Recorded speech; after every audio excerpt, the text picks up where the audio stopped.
तर त्याच्यामध्ये अवैधरित्या सुरू असलेली रेती तसंच मॅंगॅनीज व गौण खनिज त्वरित वाहतूक बंद करण्याबाबत. पण महत्वाचं काय, याच्यामध्ये 3-4 ओळी ज्या आहेत त्या एकदम घातक आहेत. आम्ही जे म्हणतोय की मोठ्या प्रमाणात भ्रष्टाचार विविध डिपार्टमेंटमध्ये या सरकारमध्ये चालू आहे. सत्तेत असणारा आमदारच त्या ठिकाणी पत्राच्या माध्यमातून मान्य करतो की हे खरं आहे. याच्यामध्ये त्यांनी असं लिहिलेलं आहे की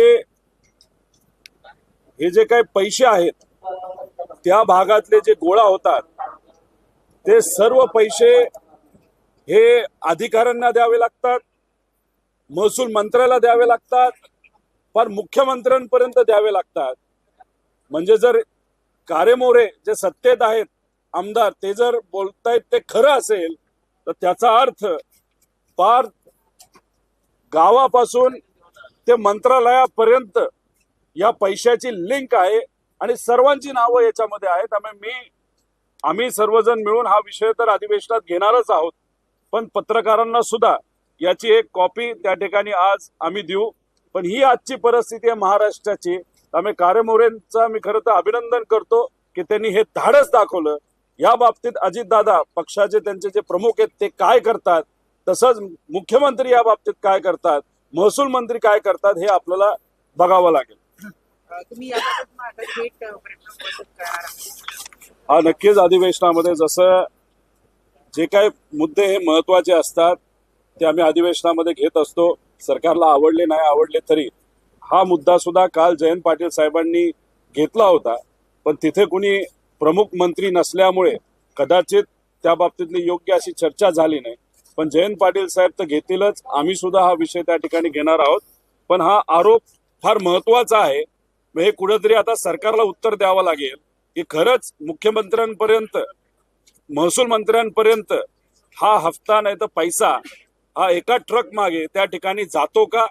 गौण खनिज असेल, रेती असेल, ह्या सगळ्याचा पैसा हा मंत्रालयापर्यंत पोहोचत असेल, जर हे बोलतात ते खरं असेल आणि आमदार कधी तसं खोटं बोलणार नाही, तो सुद्धा सत्तेतला, तर हे धाडस दाखवलंय. हे धाडस नक्कीच आम्ही अधिवेशनामध्ये हे मुद्दे त्या ठिकाणी चर्चेत घेणार आहोत.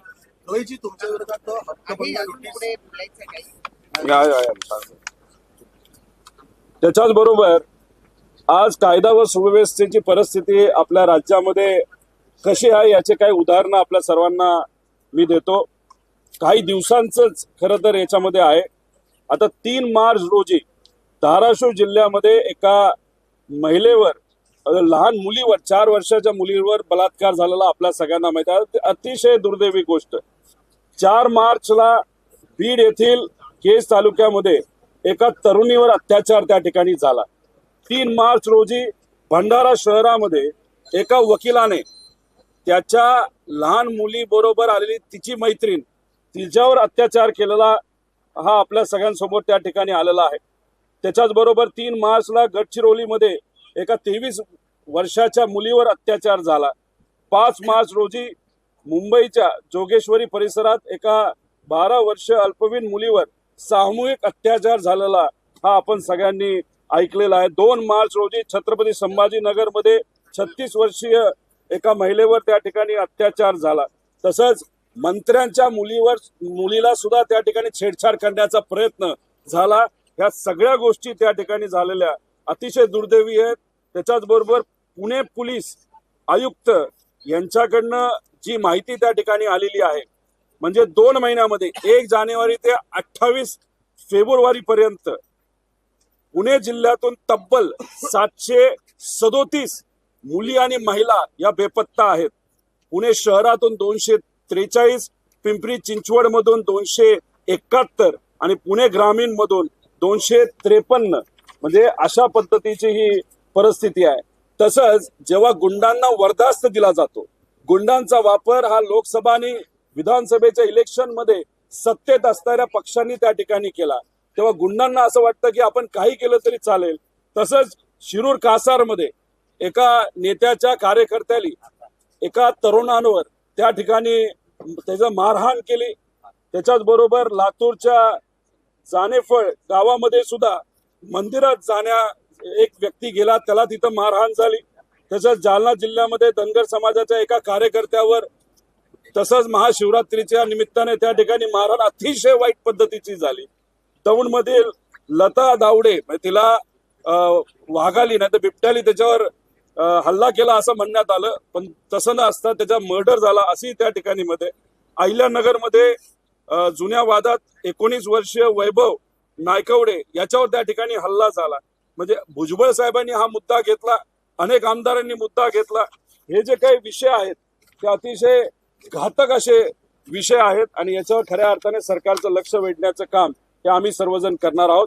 त्याच्याच बरोबर काल अधिवेशनामध्ये बोलत असताना आम्ही कोरटकरचा विषय घेतला.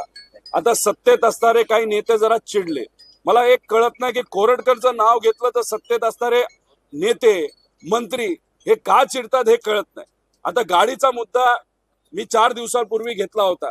खरं तर मी मीडियाचे आभार व्यक्त करतो की तुमच्या माध्यमातून हा जो विषय घेतला होता की जो महेश मोतेवारे 2015ला त्याच्या ज्या महागड्या गाड्या आणि संपत्ती, कारण 4,000 कोटीचा त्या ठिकाणी त्यांनी स्कॅम केला, शेतकऱ्याला सामान्य लोकांना डुबवलं आणि त्यातून महागड्या गाड्या ज्या घेतल्या 2015ला त्या गाड्या या सीबीआय आणि जे ईडी या लोकांनी ताब्यात घेतल्या होत्या आणि नंतर त्या गाड्या आज कोणाकडे दिसतात तर त्या ठिकाणी कोरटकरकडे दिसतात. आणि याच्यानंतर आता असं दिसतंय की कदाचित सीबीआय आणि सीआयडी त्या गाड्या परत घेण्याचा प्रयत्न तिथं करत आहेत. त्यामुळे तुमच्या माध्यमातून एक फायदा नक्कीच झाला, पण अजूनपर्यंत या व्यक्तीवर तिथं सरकारकडनं कुठली कारवाई केली गेली नाही. त्यामुळे राहुल कुलकर्णी असतील नाहीतर आपला कोरटकर असेल याच्यावर कारवाई व्हावी यासाठी राहुल सोलापूरकर आणि आपला कोरटकर याच्यावर कारवाई झाली पाहिजे अशी विनंती सरकारला आज सुद्धा आपल्या माध्यमातून आम्ही करतो. दादा, रायगडच्या पालकमंत्रीपदाचा वाद जो आहे तो टोकाला गेलेला आहे. खरं तर शिवसेनेचे जे महेंद्र थोरवे आमदार आहेत त्यांनी खरं तर सुनील तटकरे यांना आलमगीर औरंगजेबाची उपमा दिलेली आहे. जर मला भारत गोगावले यांनी आदेश दिले तर पुढची लोकसभा निवडणूक रायगडची मी निवडणूक लढेल असं त्यांनी थेट इशारा दिलेला आहे. सुरुवात झालेली आहे, अजून वर्ष सुद्धा नाही झालं, 4 महिने सुद्धा झाले नाहीत इलेक्शन लढून एकत्र, आणि आता त्यांची तशी परिस्थिती असेल तर मग बघा काही वर्षांनंतर अधिवेशनामध्ये असू नाही तर अधिवेशनाच्या बाहेर नाही तर मंत्रालयामध्ये एकामेकाचे कपडे सुद्धा फाडायला हे राहणार नाही. ह्याच्यातून काय दिसतं तर एक तर त्यांच्यामध्ये कुठेही चर्चा होत नाही, संवाद नाही, आपापलं सगळे बघत चाललेत. पालकमंत्रीपद कशासाठी पाहिजे की निधी मोठा असतो, त्या निधीचा वापर कशासाठी करायचा आहे तर कदाचित मलिदा खाण्यासाठी करायचा आहे. त्यामुळे सगळ्यांनाच बाहेर नाशिकचाही विषय प्रलंबित आहे. 2027ला महाकुंभ त्या ठिकाणी होणार आहे, 7-8 हजार कोटी रुपये खर्च तिथं होणार आहे. त्यामुळे तिथं सुद्धा सत्तेत असणाऱ्या 2 पक्षातल्या नेत्यांना तिथं पालकमंत्री पद पाहिजे. त्यामुळे हा जो वाद आहे तो त्यांचा अंतर्गत असला तरी रायगडला त्याची किंमत मोजावी लागते, नाशिकला किंमत मोजावी लागते. पालकमंत्रीच नसेल तर तिथं खर्च हा सामान्य लोकांसाठी जो डीपीसीच्या माध्यमातून होतो तो कसा होणार.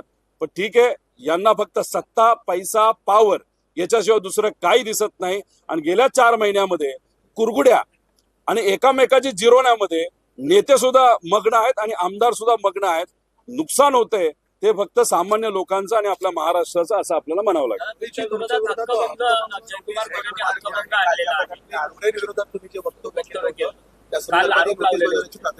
विषय एवढाच आहे, अजून नोटीस माझ्याकडे आलेली नाही.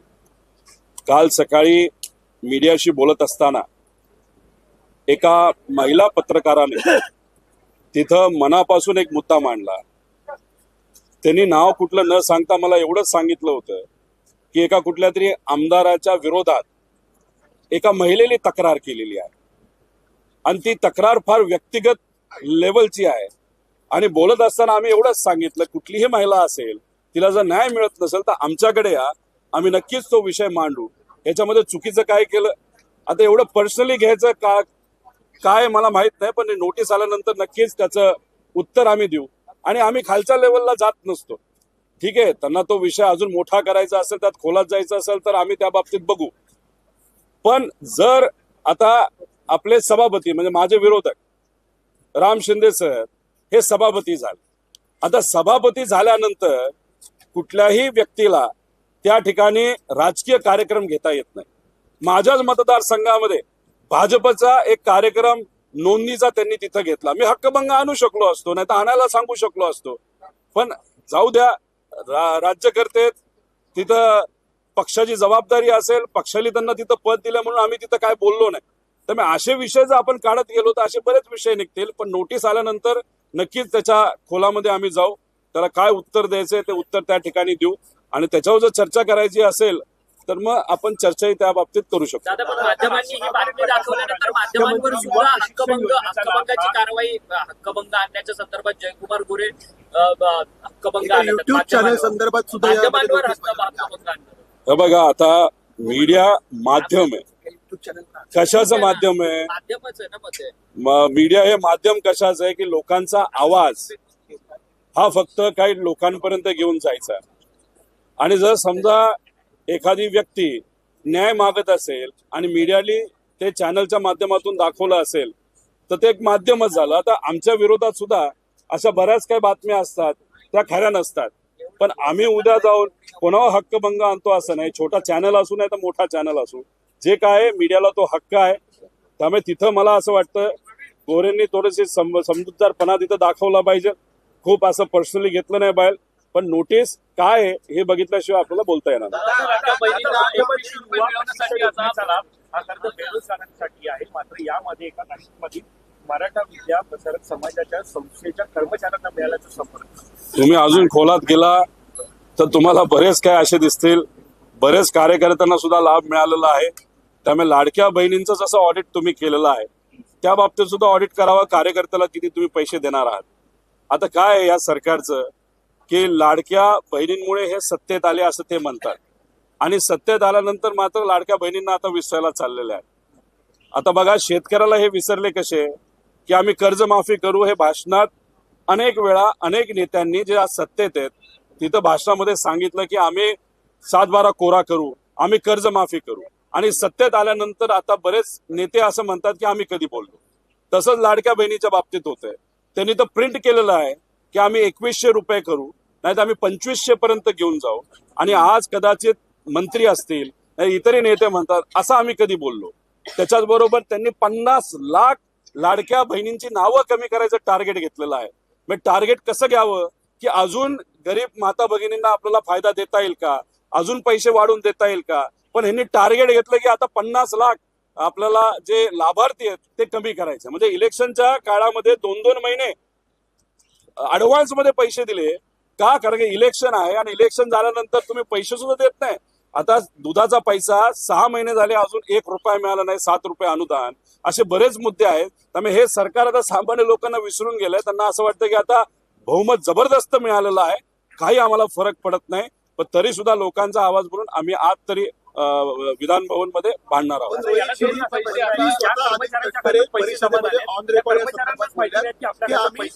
अधिवेशनामध्ये कसे पैसे देऊ बोललो. जी संस्था आहे त्या संस्थेने जर वेळ पडले सरकारला पैसे परत करू असं म्हटलं. माझं एकच मत आहे की आपला जो लाडक्या बहिणीचा प्रश्न आहे की मंत्र्यांनी स्वतः वरच्या हाऊसमध्ये मान्य केलेलं आहे की आम्ही काय पैसे वाढून देणार नाही, नाही तर आम्ही असं बोललोच नव्हतो. आता मला एवढंच सांगायचं की ज्या पद्धतीने तुम्ही दर जिल्ह्यामध्ये दर तालुक्यामध्ये लाडक्या बहिणींचा कार्यक्रम घेतला होता, राख्या बांधल्या होत्या, हिम्मत जर असेल जे तुम्ही वरच्या हाऊसमध्ये बोलला ते प्रत्येक तालुक्यामध्ये जाऊन लाडक्या बहिणींना तिथं बोलवा आणि तिथं जाऊन सांगा की इलेक्शनच्या काळामध्ये मी खोटं बोलले होते आणि आता आमचं पोट भरलेलं, आम्ही सत्तेत आलेलो आहे, आम्हाला आता कुठेही तिथं लाडक्या बहिणींना जे मानधन मिळतं ते वाढून द्यायचं नाही. असेल हिंमत तर तसं करून दाखवा. त्यामुळे हे काय की आज सत्तेत मग्न झालेली लोक आहेत त्यांना काही फरक पडत नाही. तरी सुद्धा आज संध्याकाळी जे काही मुद्दे आहेत त्याच्यामध्ये महिला व बाल कल्याणचा विषय आहे, त्याच्यामध्ये आम्ही नक्कीच हा मुद्दा तिथं मांडला. म्हणतायत की 5 वर्षाचा जाहीरनामा होता, त्याच्यामुळे या अर्थसंकल्पात आम्ही 2100 रुपये देणार असं कुठेही म्हटलं नव्हतं. मग असं समजायचं का की ज्या ज्या काय गोष्टी तुम्ही सांगितल्या होत्या, दिवसा लाईट देणार, शेतकऱ्याचा 7/12 आम्ही कोरा करणार, माता भगिनींना आम्ही जे मानधन मिळतं ते वाढवून देणार, आम्ही नोकऱ्या जे काही देणार होतो ते देणार आहे, आम्ही सगळं 4 वर्षानंतर करणार. म्हणजे इलेक्शनच्या तोंडावर आम्ही खिरापत वाटणार, आम्ही निवडून येणार आणि परत 4-4.5 वर्ष आम्ही विसरून जाणार, असं असेल तर तुम्ही तिथं सांगावं. म्हणजे शब्दाचा खेळ राजकारणी कसे करतात हे त्यांच्या वक्तव्याच्या माध्यमातून त्या ठिकाणी आपल्याला कळतं. माळशिरसमध्ये उत्तमराव जानकर आपले आमदार आहेत. एक मीडिया सेंटर उभारलं जाणार आहे. 2 कोटी रुपये खर्च करून सरकार 10 कोटी रुपये खर्च करून सरकार एक मीडिया मॉनिटर करण्यासाठी सेंटर उभारते. म्हणजे लोकशाहीला धोका आला. म्हणजे तुम्ही जे काही दाखवत आहात, बोलत आहात, म्हणजे तुमचा मीडिया संपला असं आपल्याला म्हणावं लागेल. आणि ते इतकं कंट्रोल केलं जाणार की तुम्ही जो मराठी मीडिया आहे, जो या देशामध्ये फेमस आहे, कारण तुमच्यावर कुठलाही कुणी दबाव टाकू शकत नाही. जसं हिंदी मीडियाचं अनफॉर्च्युनेटली दिल्लीमध्ये झालेलं आहे, तसंच आता तुमचं होणार. तुमच्यावर लक्ष ठेवलं जाणार आणि त्यात हेही सांगितलं जाणार की खरी बातमी असली पण सरकारच्या विरोधात असेल तर ती बातमी अजिबात तुम्ही त्या ठिकाणी लावायची नाही. लावली तर मग तुमची नोकरी जाणार. मग कुठेतरी आता आपलं संविधान बाजूला ठेवा, लोकशाही बाजूला ठेवा, अशी ती परिस्थिती आहे. माळशिरसमध्ये पोटनिवडणुकीची चर्चा घडवली जात आहे. माजी खासदार रणजित नाईक निंबाळकरांनी या संदर्भात वक्तव्य केलं आहे. उत्तमराव जानकर जे आपले आमदार आहेत तुमचे, त्या संदर्भातून ही बातमी आलेली आहे. एकंदरीत काय निकाल लागण्याआधी अशा प्रकारची वक्तव्य कशा प्रकारे मांडतात? बघा, ती फक्त चर्चा आहे. चर्चा टीव्हीवर आली बाहेर, बातम्या झाल्या बाहेर, यासाठी काय लोक प्रयत्न करत असावे असं आपल्याला म्हणावं लागेल. असे म्हणाले की मुंबईत 2 मिनिटं. भैयाजी जोशी जे संघाचे महत्वाचे नेते आहेत, त्यांनी असं वक्तव्य केले की मुंबईमध्ये मराठी भाषा ही येणं गरजेचं नाहीये. घाटकोपरमध्ये त्यांची भाषा गुजराती आहे. आमचं म्हणणं आहे, गुजराती आहे असं ते म्हणतात. आमचं म्हणणं आहे प्रथम मराठी, बाकी सगळं नंतर. खरं तर भैयाजी जोशी जे बोलले की मुंबईमध्ये गुजराती भाषेला महत्व दिलं गेलं पाहिजे, आम्ही तर याचं उत्तर त्याला काय हे नाही, पण आम्ही याचा विरोध त्या ठिकाणी करतो. पण याचं उत्तर जर कोणाकडनं मागायचं असेल ते आपल्या राज्याच्या मुख्यमंत्र्यांकडनं आपण मागितलं पाहिजे. महानगरपालिका येत आहेत, त्या भागामध्ये गुजराती लोकसंख्या जास्त आहे, तिथली मतं आपल्याला मिळावी यासाठी आता शाब्दिक खेळ सुरू झालेले आहेत. आम्ही गुजराती या भाषेच्या विरोधात नाही, पण महाराष्ट्रामध्ये मराठी प्रथम हे आमच्या सगळ्यांचं ब्रीद वाक्य आहे, बाकी सगळं नंतर. आणि त्याचा अर्थ आम्ही काय द्वेष करतो असं नाही, पण इथं येऊन तुम्ही जर पटलावर येताय, मीडिया समोर येताय आणि म्हणताय की गुजराती ही महत्वाची भाषा असेल, हे आम्हाला पटणार नाही. हे असंच झालं ना की गरिबाचे जे नंबर प्लेट आहे, त्या नंबर प्लेटमध्ये जो भ्रष्टाचार होतोय तो सगळा पैसा गुजरातच्या कंपनीला चाललाय. म्हणजे गुजरातला 160 रुपये आणि आपल्याला 550 रुपये. म्हणजे गुजराती प्रथम हे भाजपला झालेलं आहे. बुलेट ट्रेनच्या माध्यमातून सुद्धा गुजरातचा फायदा. त्या डायमंड जो आपला इथला मोठा व्यवसाय होता, 2 लाख लोक त्याच्यावर काम करायची, ते गुजरातचा नेण्याचा प्रयत्न त्या ठिकाणी झाला. आज जर तुम्ही बघितलं तर आज महाराष्ट्रातून 5.5 लाख कोटीचा एक्सपोर्ट होतो आणि हाच आता तुम्ही जर गुजरातचा बघितला, हा 12 लाख कोटीवर गेलेला आहे. आणि आता जीडीपी मध्ये आपला वाटा 15वरून 13% आलेला आहे आणि गुजरातचा वाढलेला आहे. म्हणजे काय झालंय, 2014 नंतर हे गुजराती प्रथम भाजपचं ब्रीद वाक्य असल्यामुळे महाराष्ट्राची किंमत, महाराष्ट्राची ताकद कमी केली गेली आणि गुजरातची वाढवत गेली. आता ह्यांचा जो अहंकार आहे, नाही हिंमत बघा की मुंबईत येऊन म्हणतात की पूर्वी मुंबई मराठी या विषयावर तिथं लढत व्हायची, इथं येऊन म्हणतात की गुजराती प्रथम. याचा विरोध करतो आणि याचं उत्तर खऱ्या अर्थाने आपल्याला मुख्यमंत्री आणि सर्व भाजपच्या नेत्यांना विचारावं लागेल. कैलास पाटील जे आमदार आहेत त्यांनी एक महत्वाचा आरोप केलाय की निवडणुकीच्या काळामध्ये 2 हॉर्स पॉवर पर्यंत शेतकऱ्यांना वीज बिल माफ होतं, त्यामुळे त्यांचे बिलं जे आहेत ते 0 रुपयांची आले. परंतु निवडणूक संपल्यानंतर मात्र शेतकऱ्यांच्या बिलांमध्ये भरमसाठ वाढ झालेली आहे. लाख रुपयांचे बिलं जी आहेत ती शेतकऱ्यांना आलेली आहेत. वीज बिल अहो शेतकऱ्यांना आलेली आहेत, सामान्य लोकांना आलेली आहेत आणि अशी चर्चा आहे की अजून बिलं त्या ठिकाणी म्हणजे रेट वाढवले जाणार. मग इलेक्शनच्या तोंडावर तुम्ही बिल लावत नाही, दिसत असताना लोकांना, शेतकऱ्याला असं वाटलं की अरे बाबा आता या सरकारने माफ केलं आणि इलेक्शन झालं की लगेच तुम्ही सुरू करता. म्हणजे हे जे राजकारण आहे हे कुठेतरी लोकांनी समजून घेतलं पाहिजे. या इलेक्शन मध्ये ईव्हीएमली फसवलं असं अनेक लोकांचं मत आहे. जसं ईव्हीएमली फसवलं तसं सुद्धा या नेत्यांनी फसवलं आहे. आपल्या सगळ्यांना फक्त काही आमिष दाखवली, आपला साध्या भाषेत बोलायचं झालं तर लोकांना गंडवलं, फसवलं आणि त्याच्यावर हे सगळे निवडून आले. म्हणून यांचा तो अहंकार आणि माज आहे, तो आता उतरवायचं जेव्हा केव्हा असेल तेव्हा असेल. पण मी एवढंच सांगतो, आमचा आकडा विरोधी पक्ष म्हणून कमी असला तरी आमचे नेते, आम्ही सर्वजण आमदार हा तुमचा लोकांचा आवाज म्हणून त्या ठिकाणी लढत राहू. सुरेश दसांच्या कार्यकर्त्याचा एक व्हिडिओ व्हायरल होतोय सतीश भोसलेचा. त्या व्हिडिओमध्ये खरंतर अमानुष पद्धतीने एका व्यक्तीला मारहाण करताना सतीश भोसले यांचा व्हिडिओ व्हायरल होतोय. सुरेश धस याच्याबद्दल काय बोलतील हे आपल्याला बघावं लागेल, पण ज्या पद्धतीने पुढच्या व्यक्तीला मारलं गेलं हे अतिशय बघू पण शकत नाही असा तो व्हिडिओ आहे. त्यामुळे कदाचित सुरेश भाऊ इथं आल्यानंतर त्याचा निषेध करतील, त्यांचा जो कार्यकर्ता आहे त्यावर कारवाई करायला लावतील. पण पुढच्या 3-4 दिवसामध्ये कारवाई नाही झाली तर मग आम्हाला तो विषय त्या ठिकाणी घ्यावा लागेल. त्यामुळे लोकप्रतिनिधी असताना एक संदेश द्यावा लागतो की आपण चांगल्या पद्धतीचं लोकप्रतिनिधित्व करतो.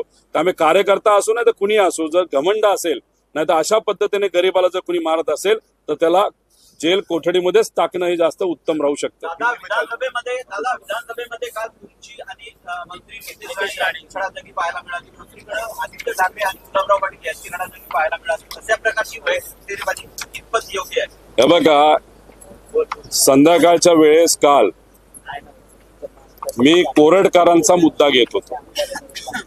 इतरही मुद्दे घेतले जे महाराष्ट्राच्या हिताचे, शेतकरी, बिझनेस, व्यवसाय, इन्व्हेस्टमेंट, नोकऱ्या, त्याच्याच बरोबर अजून काही महत्वाचे मुद्दे घेतले. आणि मी या सरकारला टार्गेट करत होतो, व्यक्तिगत लेवलला नाही पण लोकांच्या वतीने संविधानिक पद्धतीने तिथं आमचं भाषण चालू होतं. कोरडकरचा मुद्दा आल्यानंतर मला माहित नाही काय झालं, नितेश भाऊंना अचानक कुठले मंत्री आहेत.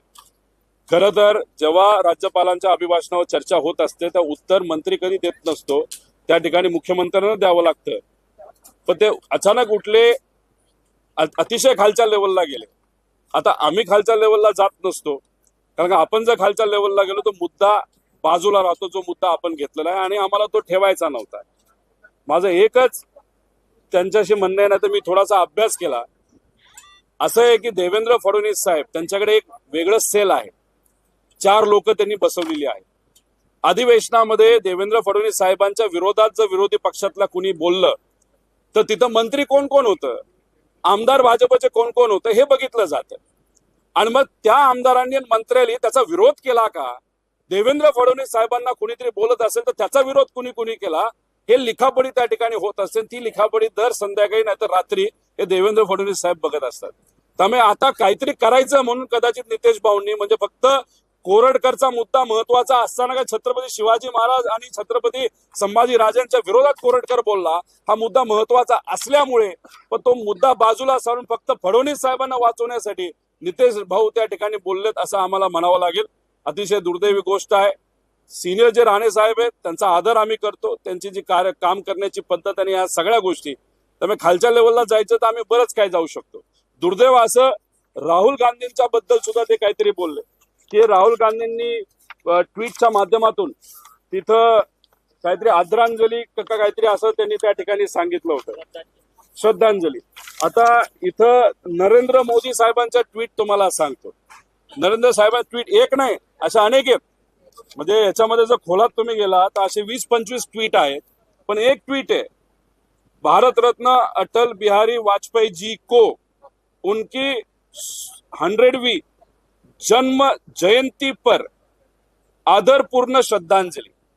काय नितेश भाऊंना थोडा मराठी आणि हिंदीमध्ये जरा हे असेल, हिंदीची पद्धत त्यांना तिथं माहित नसेल म्हणून कुठेतरी गडबड झाली. आता मी काय केलं तर मी थोडं त्यांचा ट्विट बघत होतो. कसं आहे, एका खूप हुशार पत्रकाराने पुण्यात काय बोललं होतं की तुम्ही भूमिका असे बदलतात जसे कपडे बदलले जातात. आता नितेश भाऊंची एक ट्विट आहे सावरकरांवर. ती ट्विट काय आहे, Savarkar apologize 4 times to British Empire. Such a man can never be example for youth but a disgrace to every generation. खरं बोलले ते. पण आता भाजप बरोबर गेले, त्यांना तिथं मंत्रीपद पाहिजे होतं, त्यांच्या बऱ्याच व्यक्तिगत अडचणी होत्या ईडी पासून सगळ्या, म्हणून कदाचित त्यांना भूमिका बदलायला लागली. आता अशा भूमिका आम्ही बदलत नसतो, भूमिका त्यांना बदलायला लागली. त्यामुळे भूमिका जे सातत्याने बदलतात त्यांच्याबद्दल आम्ही काय बोलणार.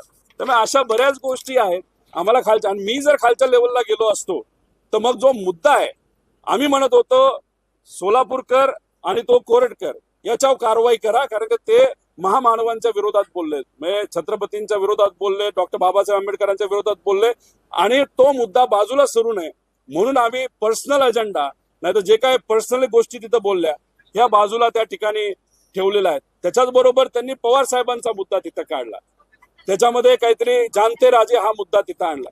आता तेवढी समज लागेल ना, तेवढी उंची लागेल. म्हणजे मी उंची कुठली म्हणतोय, वैचारिक उंची म्हणतोय. आता ती उंची त्यांच्यात नसल्यामुळे छत्रपती का महत्वाचं आणि जानता राजा ही पदवी शिवाजी महाराजांना कुणी दिली याचा जर इतिहास त्यांनी बघितला तर हा सावरकर त्यांचा जो मुद्दा आहे ना तसाच मुद्दा त्या ठिकाणी होणार आहे. त्यामुळे वैचारिक मुद्दी आणि उंची तेवढी नसल्यामुळे जास्त खोलात जाऊ नये. ते कसं असतं, चिखलात आपण जर दगड टाकला तर आपले कपडे खराब होत असतात. पण जर त्यांनी संविधानाची किंमत ठेवली नाही, कारण का काही दिवसांपूर्वी तुम्ही जर स्टेटमेंट बघितलं असेल की भाजपच्या सरपंचांनाच आम्ही निधी देणार, म्हणजे तुम्ही शपथ घेतली संविधानाला केंद्रबिंदू ठेवून की आम्ही भेदभाव करणार नाही आणि शपथ घेतल्यानंतर अशी जर स्टेटमेंट करत असेल तर त्यांना संविधान सुद्धा कळत नाही. मग हे सगळ्या गोष्टी आहेत. ठीक आहे, मित्र आहेत आमचे, थोडेसे जरा प्रेरित झाले होते आणि अचानक त्यांच्या बंधूंनी सुद्धा त्यांना पाठराखण केली. पण कशाची पाठराखण करतात हेच त्यांना कळत नसेल तर त्याला आपण काय करणार. दादा, तुम्ही एक आंदोलन केलं होतं MIDC संदर्भात. सभापती आता राम शिंदे आहेत. या MIDC संदर्भात आता सद्यस्थिती काय, किती आंदोलन केलं? माझं असं म्हणतं की आता मी वाट बघणार. संविधानिक पद मिळालेलं आहे राम शिंदेना, त्यांनी हे कुठेतरी कोपऱ्यामध्ये MIDC आणलेली आहे. भूमिपूजन करून लोक अर्पण एखाद्या कंपनीच्या शेडचं नाहीतर एखाद्या कारखान्याचं कधी होतं याची वाट आम्ही त्या ठिकाणी बघत आहोत. थोडंसं आता पेशन्स वाढलेले आहेत इलेक्शन झाल्यानंतर, त्यामुळे शांततेत ते काय करतात हे आम्हाला बघायचंय. विषय एवढाच आहे की तिथं आता जे इंडस्ट्रियल मिनिस्टर आहेत, जे आमचे मित्र पण आहेत, पण 5 वर्ष त्यांनी नुसतं आमचा टाइमपास केला तर त्यांचं आता खूप तिथं चालत नाही. आता त्या मंत्रालयामध्ये कोणाचं चालतं हे थोडंसं आपल्याला बघावं लागेल.